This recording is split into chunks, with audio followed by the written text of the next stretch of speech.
Hello everyone, in this video I'll be ranking the best Paladin multi-class builds in Baldur's Gate 3 on a tier list. So, I'll be breaking down the best level splits to go with, the best subclasses to multi-class, and general tips and tricks for when you want to multi-class the Paladin. So, the big core principle of the Paladin is their Divine Smite that they get at level 2. There's also level 6 where they get the Aura of Protection, and level 11 gives them the improved Divine Smite. So those are 3 good cutoffs for leveling, but there are many different Paladin multi-classes that we can go with. The first one we'll be talking about is the Barbarian itself, which offers actually quite a bit because with the Paladin, you can use your Divine Smites while you're in your rage. Typically, the Barbarian isn't able to do any type of spell casting because their rage is obviously a big component of playing a Barbarian. But with this, we can actually go into rage and expend our spell slots on our Divine Smites. This makes for some pretty cool multi-classes, not just Paladin and Barbarian. My personal favorite is adding in the Bard to give ourselves even more spell slots than the Paladin would give. So there's like 6 levels of the Bard, get the extra attack, you get the flourishes, add in the Paladin for Divine Smite, and then throw in the Barbarian for the unarmored defense and the rage to make this very tanky. So there's actually quite a few really nice multi-classes here. That's just one of my favorites, is the Barbarian Paladin, expending our spell slots through our Divine Smites. But even so, as I mentioned, the Paladin gets a really nice ability at level 11 so that they can add their 1d8 of radiant damage to all melee attacks. So you could potentially go with 11 levels of the Paladin and a single level of the Barbarian, which gives you Constitution saving throw proficiency. Not a huge deal here, but you get the unarmored defense, which adds a Constitution modifier to the armor class. So if you really wanted to go tanky with a Barbarian build, you could do a 1 level Barbarian, 11 levels of Paladin. 6-6 split is another good split. I personally like to go with, let's say, the Berserker Barbarian with the Rogue Thief, and then 6 levels of the Paladin. That's another good option that you can go with. Overall, it's interesting because this is the only spellcasting combination that works for the Barbarian well. So if you're dead set on playing like a Blood Rager, this is the way to do it. My personal favorite is, again, 6 levels of the Bard, 2 to 3 levels of Paladin, and the rest 3 levels of the Barbarian. So you can roll with that. Overall, though, it's not one of the best ones. I would have to say it's somewhere around B tier. Maybe I might even just throw it in the A tier just because it's unique in the ability to expend spell slots throughout raging. But next up is the Sorcerer, and this is my personal favorite. I'm a big fan. My 2 favorite classes are Sorcerer and the Paladin, and you're in luck if you also are feeling the same way because they multi-class together extremely well. The big thing with the Sorcerer is its quicken spell. So what you can do is if you have 5 or 6 levels of the Paladin, you can then take 6 levels of the Sorcerer, and what you can do is then you get your Aura of Protection from the Paladin, you got your 2 attacks, you can do Divine Smite twice on an enemy, and then quicken a Fireball, Lightning Bolt, or if you take 7 levels of the Sorcerer, you can use Ice Storm as a bonus action. This is going to be the best Paladin multi-class in Honor Mode. Maybe second best. It's kind of a tie with the Bard and the Sorcerer. Depends what you want to get out of it. The best, we'll get to the Bard best multi-classes, but I personally think that a 6-6 split works well here. Although if you wanted to go with something else like 7 levels of the Sorcerer, 5 levels of Paladin, you do forego the Aura of Protection, but in exchange you do get a level 4 spell, so that can be pretty nice as well. This multi-class can get up to level 5 spell slots, which is nice. You could potentially also add a single level of the Wizard and then scribe something like Cone of Cold if you really wanted to, but I do think that the best split is just to keep it the Paladin and the Sorcerer, and this is honestly one of the best builds because, again, you get the Quicken spell to be able to cast spells as bonus actions, so that becomes extremely powerful. I actually do think the Bard might be a little bit stronger, but if you want a good spell casting, kind of like a Gish style build where you can do melee combat and also spell cast, this is by far the best.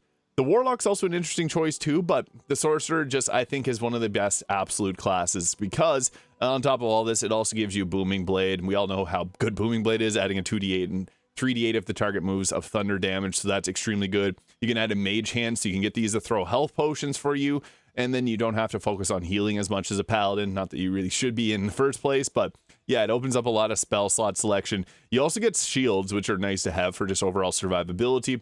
That's something you would get from other multi-classes, but honestly, the Sorcerer is one of the strongest multi-classes for the Paladin. I personally think that this is one of the best. In Honor Mode especially, the 2 best ones would be going with the Sorcerer and going with the Bard, but we'll be getting to that in a moment. But yeah, Sorcerer, just extremely powerful spellcaster hybrid. And next up, we got the Cleric. The Cleric's an interesting one. Where the Cleric shines is it feels great for role-playing because when you play as a Cleric, you get to choose a deity. Now, there's actually some cool options here because there's actually some interesting stuff Larian left in the game. Let's say you went with a Cleric of tier, and then you took a single level of the Paladin. You officially become a Paladin of tier. And then whenever you go to talk to the fake Paladins of tier, you get unique dialogue. So not only is it a cool combination to think of roleplay wise, but you actually get stuff in the game related to that. So it's cool. You become a Paladin of Ilustri, Maeliki, whatever you want to pick for your deity, you become a Paladin of them. There's not a lot of dialogue, but the fact that there is dialogue related to being a Paladin of a certain deity is really cool. I think the most is this Selene here, so you can get some extra dialogue if you choose that. Outside of that, the multi-classes for combat-wise, I would say if you want to maximize damage, go with the Oath of the Crown Paladin because you get Spirit Guardians at level 9, and then at level 11 you get your improved Divine Smite, and then with the War Domain you can use the War Priest to add the bonus action attacks, so then you get yourself some extra further damage on that. That would be my personal preference for a multi-class build. The Oath of the Crown Paladin really changed things because previously you'd want to add in 5 levels of one of the clerics because then you get Spirit Guardians. I like the Thor build where you take the Tempest Domain, which gives you a reaction, which does lightning damage. You get your Channel Divinity, although kind of a waste of the Channel Divinity. You don't get a lot of lightning spells that are actually going to be useful for spell casting with that. But you can go with like a 6-6 split here, and you'd get the benefits from the Cleric, Spirit Guardians, and all that. But now with patch 8, I think that the War Domain is one of the best choices. Light Domain also has some options too, because you can get the improved Warding Flare to give disadvantage on melee attackers for your whole team. But my personal favorite would be just like a single level of the War Domain here, just because the bonus action attacks are so good, and getting that 1d8 of radiant damage on all your attacks is pretty powerful as well. But outside, I wouldn't recommend this multi-class that much. It does, again, get the cool deity Paladin of whatever deity dialogue. That would be my favorite part about this. In terms of actual combat effectiveness, it's not that great, and I'd actually say they don't mesh well. The Wisdom casting and Charisma casting doesn't really vibe that well. The Barbarian, at least you got some use case for the defensive purposes that the Barbarian provides and not losing out on your Divine Smites. So yeah, I'd have to say Cleric's probably around B tier. For roleplay, S tier. It's great. If you want to pick a deity and be a Paladin of a certain deity, take a single level dip in the War Domain and then pick the deity of your choosing. Next up is the Druid. The Druid actually is another one that just doesn't jive that well, because the Druid's big thing is they got Shillelagh. You can use that technically on a torch early game for some decent damage.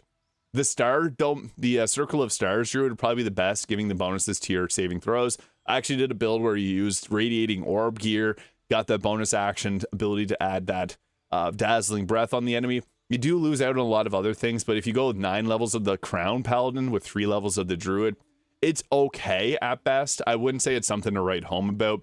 The Druid is one of those classes like the Ranger where they benefit a lot from going higher in their levels, because Wild Shape is such a core principle of the Druid.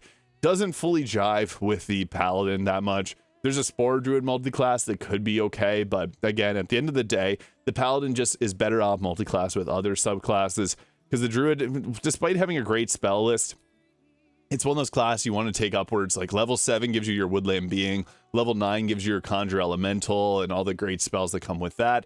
I honestly think that the Druid is one of the worst multi-classes with the Paladin.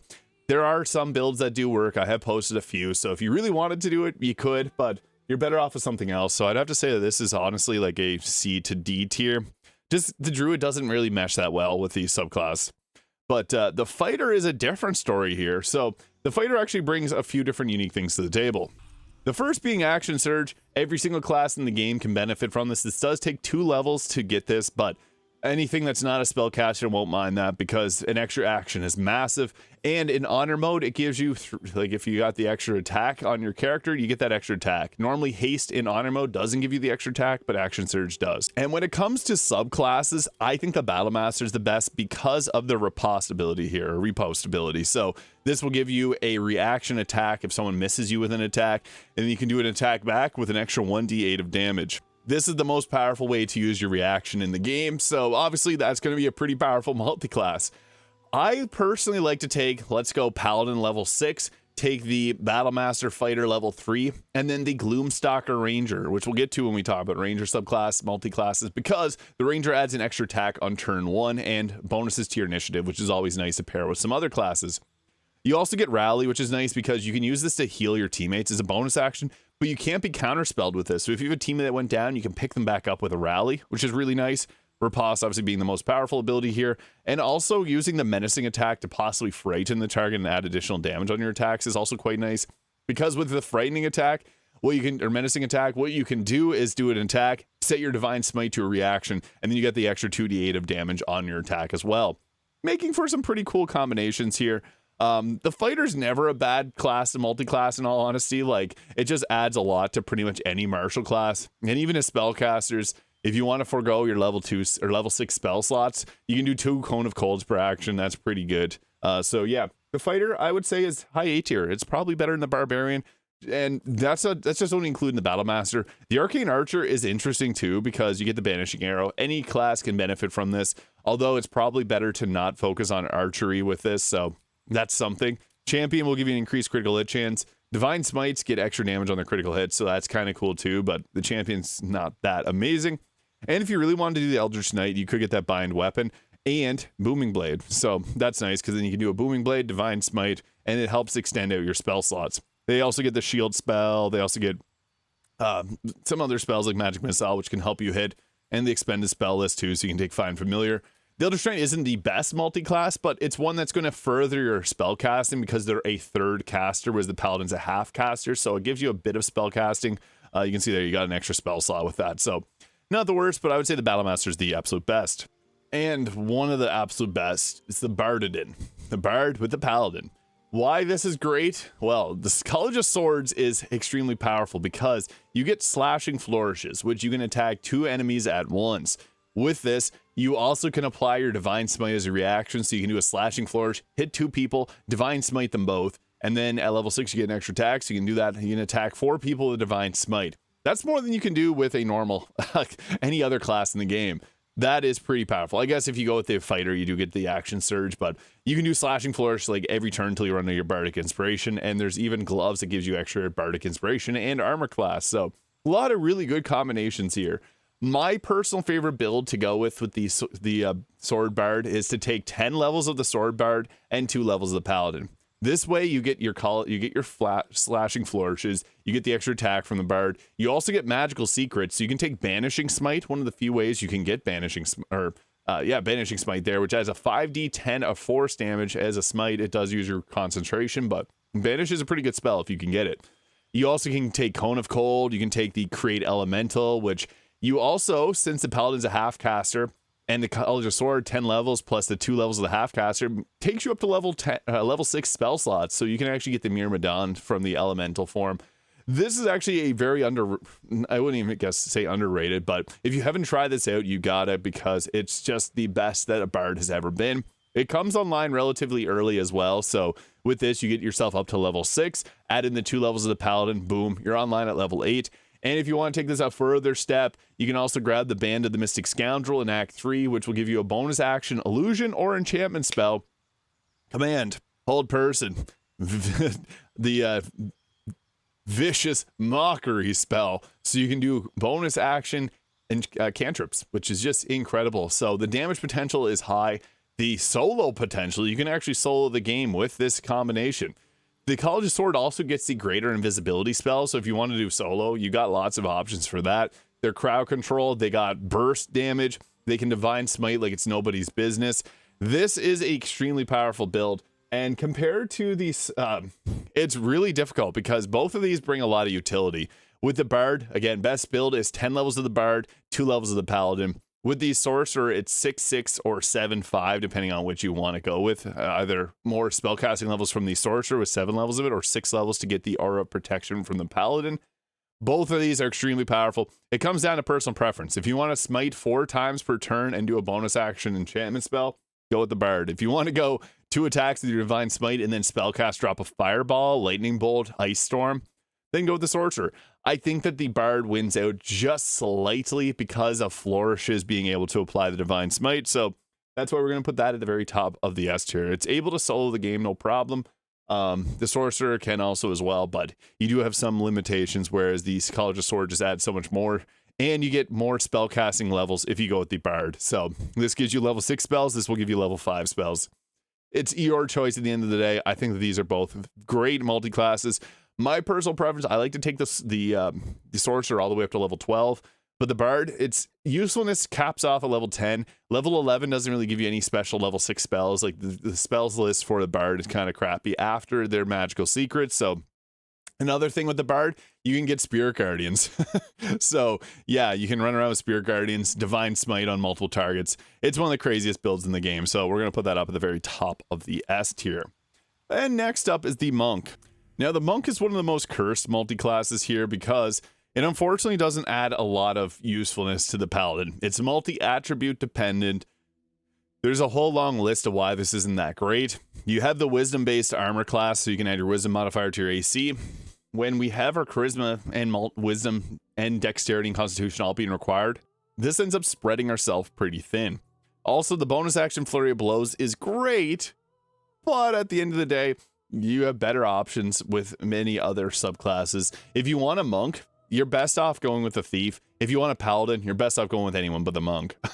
But what the Monk, I guess, brings if you really want to multi-class them, it doesn't really bring a whole lot. You get bonus action attacks, you get the unarmored defense. At this point, you're better off just going with the Barbarian, in full honesty. The Monk is cool for a variety of reasons, but I would honestly just not recommend multi-classing them. Now, there is one mod that actually is kind of interesting here because you can make a mod. There's a mod that adds Divine Smite to their unarmed attacks. So that can be really interesting if you wanted to do the Monk Paladin. But I would have to say that this is honestly the worst multi-class just because, unlike the Druid, which adds spellcasting levels, so you could go 5 level or 6 levels of Paladin, 6 levels of the Druid, and you get more spellcasting. So that's actually that would be almost a better multi-class than taking, yeah, versus most of the other multi-classes. The Druid just adds a lot more to it versus this here. So yeah, the Monk, enough said, it just doesn't add enough to this mix. But next up is the Ranger. There's only 2 half-casters in the game, the Ranger and the Paladin. The Ranger got the short end of the stick here because the Ranger is not great per se, but there's some interesting combinations here. You do also get some fun things, like you can get the Find Familiar, you can add your Ensnaring Strike will have a higher chance of hitting. Not that that's super useful. You can get yourself fire damage resistance, which is kind of nice too. The big multi-class here would be adding in the Gloomstalker, because this gives you +3 to initiative, increase 3 meters movement speed on your first turn, and the free attack that gets an additional 1d8 of damage. So burst damage potential, high. It also gives you superior dark vision, you get the Dread Ambush or Hide, you get Umbral Shroud, you get Disguise Self, so you can take advantage of Gith Yankee weapons with this. But the Hunter is best at level 11, the Beastmaster best at level 11. Don't multiclass these two. Swarm Keeper is another interesting one because this will add additional damage onto your attacks. So you get these Gathered Swarm, adding piercing, psychic, or lightning damage to your attacks and a bonus ability on them. They're not great, but there's something extra. You also get additional damage on Hunter's Mark. So if you really like using Hunter's Mark, this can be a way to maximize damage. But I think that the Gloomstalker level 3 adds more. I wouldn't go further than level 3 with the Gloomstalker. What I would say is probably one of the best is it takes 6 levels of the Vengeance Paladin, which gives you Misty Step and Hold Person, which you would normally get from the Gloomstalker. So 6 levels of Paladin, 3 levels of the Gloomstalker, and then 3 levels of the Rogue. And add in either the Assassin, the Swashbuckler, or the Thief for all the extra benefits that the Rogue brings. So this is another one where it's multi-class. As I mentioned, the Barbarian actually is another interesting one here. The Gloomstalker is just one of the most front-loaded subclasses in the game, so it's always good with really any class, but I wouldn't say further than level 3 is that great of a multi-class. And again, the Gloomstalker is probably better to go 5 levels of Gloomstalker, throw in the Fighter, throw in the Rogue Thief. That gives you a better multi-class than adding in the Paladin, but it's an option. I would say it's not the best option though. It's slightly better than the Cleric. I wouldn't say it's as good as Barbarian or Fighter though. And as I just mentioned here with the Rogue adds a few different utility-based options. You get bonus skill proficiencies here, so you can take Sleight of Hand and Stealth if you really wanted to. You can't wear heavy armor while stealthing it up, so just something to be mindful of. You get the bonus action abilities there, Dash, Disengage, and Hide. But the big thing is, once you get to level 3, you get to your subclass. And the Thief, any class can benefit from an extra bonus action, so that's at least a C tier at best. But the other subclasses don't really pair well. The Assassin's good if you know you're getting into a fight. Like the Assassin, as mentioned, is best with the Gloomstalker. Advantage on attack rolls against targets that haven't taken a turn yet. Surprise creature attacks become crits. And you also get your bonus action back if you start combat by fighting. That can be decent. The Arcane Trickster, just no. It does add Booming Blade, so it's not the worst choice, but the spell list is terrible. The Swashbuckler, it does give you the fancy footwork and additional initiative, but you're probably best using the Thief, which again is only just going to add a bonus action, which the Paladin doesn't have as useful a bonus actions as, let's say, the Barbarian or the Monk do. So yeah, this is another one that I just feel like is a little bit half-baked in terms of its effectiveness. So I'd have to say it's not, I wouldn't even say it's as good as the Druid. I'm going to put that down into the C tier there. It's an alright choice, but not one of the best choices. Now, the Warlock Paladin, this is the build that I used on my very first playthrough, and it's near and dear to me because if you're not in Honor mode, the extra attack from Warlock will stack with a Paladin extra attack, giving them 3 attacks at level 10, which is quicker than the fighter gets 3 attacks. So that in itself is strong. But patch 8 boosted up the Warlock quite a bit. You get the Hexblade now, which gives you the shield spell, which is actually a really good spell on the Paladin because you don't want to use your Warlock spell slots on it. You want to use a Paladin level 1 spell slots on it. You also get the ability to use your charisma modifier for attack rolls, which is massive because then you can use your spell slots and actually land them, and then your melee attacks will be much better too because you can go all in on your charisma stat. But another thing, it gives the 2 best cantrips in the game with both Eldritch Blast and Booming Blade. On top of this, at level 2, you get your Eldritch Invocations. So with that, we can get the Devil's Sight, giving us the ability to see in magical darkness. So you can go a full stealth paladin, darkness paladin, shadow paladin, what do you want to call it? Go into darkness and divine smite from the darkness. That's pretty cool. You also get the bonuses to Eldritch Blast. That's nice. But the really big thing with the Warlock is that extra attack stacking if you're not in Honor mode.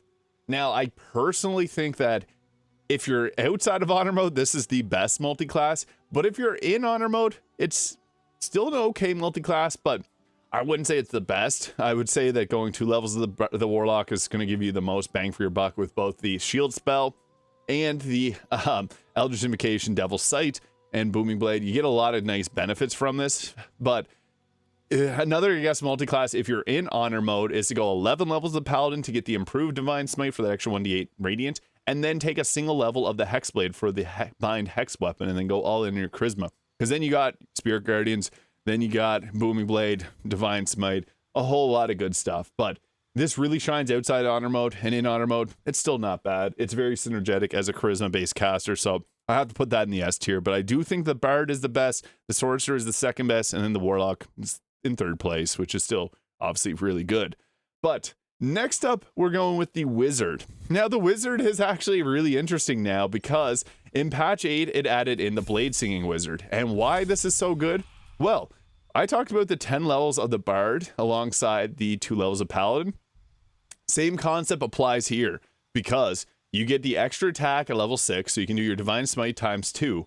But on top of all of that, the Blade Singing Wizard will keep you at full spellcasting progression with 10 levels of it and 2 levels of the Paladin. So you can learn Odaluk's Freezing Sphere from a scroll. You can learn Wall of Ice. You can learn Chain Lightning. You got a lot of options for spells here, so it actually pairs together very well. You would go all in on your intelligence, don't really care too much about the charisma because you're going to do your spell casting from the wizard side, and then you got melee attacks, which also are pretty good. You also get the Blade Song, which adds +4 to your armor class and saving throws, which is nice, or constitution saving throws, which is nice. But the best multi-class, again, 10 levels of the Blade Singing Wizard, 2 levels of the Paladin. I've had a lot of fun with this build. I think it's extremely powerful because you get full spell casting. You got a lot of options for spells. The Bard gets a lot of spell options as well, but it's limited because you can't get level 6 spells with the Bard. Like, the Bard doesn't, unless you use your magical secrets for Fireball or Lightning Bolt, you don't get them. The only thing that's really better in terms of spell list for the Wizard is that, or for the Bard, is the Bard gets Spirit Guardians and Hunger of Hadar, whereas the Blade Singing Wizard can't. But the Blade Singing Wizard can get Odaluk's Freezing Sphere, you name it. All the greatest spells that come from scrolls you can learn. So, yeah, I personally think that this multi-class is extremely strong. I want to put it in the S tier, but I might just put it at the top of the A tier. I've had a lot of fun with this build. 10 levels of the Paladin, or of the Wizard, 2 levels of Bard or Paladin, and it comes online at level 8. So you can take your 6 levels of the Blade Singing Wizard, add in the Paladin there at level 8, get the Divine Smites. It comes online pretty quick and easy, and it's a lot of fun too. The only I want to put it in the S tier, but I just feel like it is probably like a high A tier pick. Only the Blade Singing Wizard. Everything else doesn't mesh as good. So yeah, it's only the Blade Singing Wizard that I would recommend. Everything else, nah. And I guess finally we have the Paladin, which doesn't really count here because the Paladin, full 12 levels Paladin, is still pretty good too. So there it is. That is the full list of multiclasses for the Paladin in Baldur's Gate 3. Sword Bard, by far the best, giving yourself that Divine Smite on flourishes and all the spellcasting magical secrets that come with it, extremely useful. Sorcerer, enough said. The Sorcerer is really strong with the bonus action spells up to level 5 or 4, I guess. You can't learn the level 5 spells. The Warlock, the best outside of Honor Mode. In Honor Mode, still great. The Blade Singing Wizard, actually in Honor Mode, the Blade Singing Wizard's probably better than the Warlock, because again, you can get that online at level 8, and it gives you full spellcasting progression, which you can learn from scrolls. Booyah. The Fighter, always a good choice. Barbarian, interesting choices. The Ranger, Cleric, they're fun for, I guess, if you want to go lore friend or lore accurate with the Cleric and become a paladin of a certain deity. And the Druid, you're probably better off doing any of these other choices. The Rogue, same deal. And the Monk, just why? Don't do that. So let me know your thoughts in the comments. Hit the subscribe button below if you enjoyed this video, and I'll see you all in the next video.